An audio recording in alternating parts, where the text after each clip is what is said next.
The morning after the election, the promise of change and the change we need. You couldn't miss it on election night. People actually pouring in the streets to celebrate the election of a president. Emotions ran high and tears flowed. And in the days after, people talking to friends and strangers alike of hope. Hope for a coming era of change from the horrors of the Bush years. Hope for overcoming racism. Hope for a new era of service to the common good. Hope. Hope that is founded on the real possibilities for fundamental change in this world is precious indeed. Dedicating your life to something higher than the ethic of I want mine is so vital that the future of humanity actually depends on it. And overcoming, truly overcoming, the divisions of society based on inequality and oppression must be at the heart of any real movement for social change. But now, in the dawn of the morning after, one must ask and honestly grapple with some basic and very serious questions. Hope for what? Service to what? Unity around what goals and what values? And victory for whom? The change he has promised. Barack Obama wrote in The Audacity of Hope, "I am new enough on the national political scene that I serve as a blank screen on which people of vastly different political stripes project their own views." Most of those who celebrated in the streets oppose the string of wars that Bush has launched and the threats of more war. Yet Obama, through his campaign, has promised to send more troops to Afghanistan. He floated the idea of attacks on Pakistan, threatened Iran, and pledged to back Israel, which to this day continues to torment the people of Palestine, to the hilt.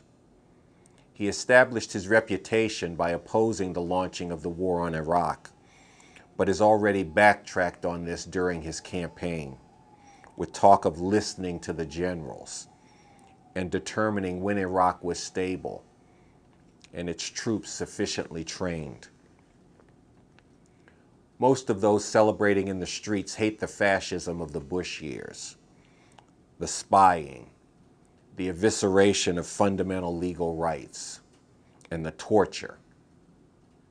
Yet as a senator, Obama voted for the Patriot Act, which abolished or seriously cut key legal rights, and for immunity for telecommunications companies, which illegally spied on people at White House behest.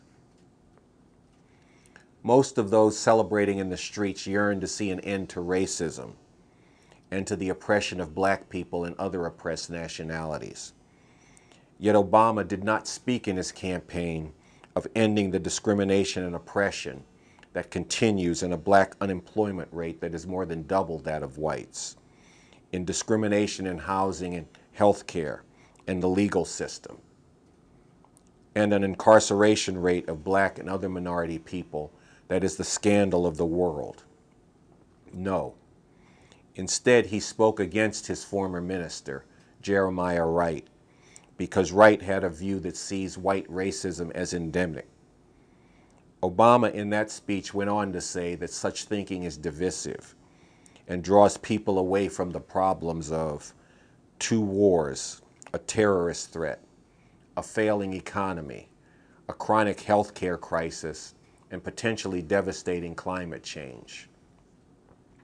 Thereby, in a phrase, covering over how systematic discrimination is embedded in every problem in America, and negating both the bitter ongoing oppression of black people as a people and the deep structural problems in America that sustain this. Many of those in the streets also see Obama as sharing their values on ending the oppression of women and of gay people.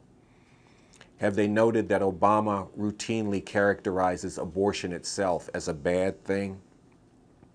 even if he does not oppose the right to abortion, or how rarely he even mentioned defending this right, or how Obama, at a time when the right of gay people to marry was being attacked in electoral referendums, said that while he did not support that referendum, he at the same time opposed gay marriage itself on the basis of his religious beliefs.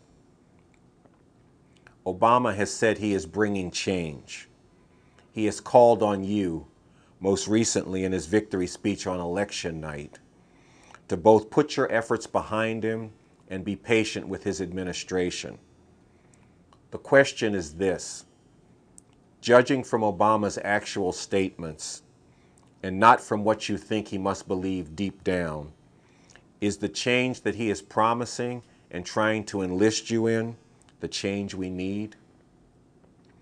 Or are you being enlisted in something that will actually end up opposed to your best aspirations and opposed to a morality based on the common good of humanity?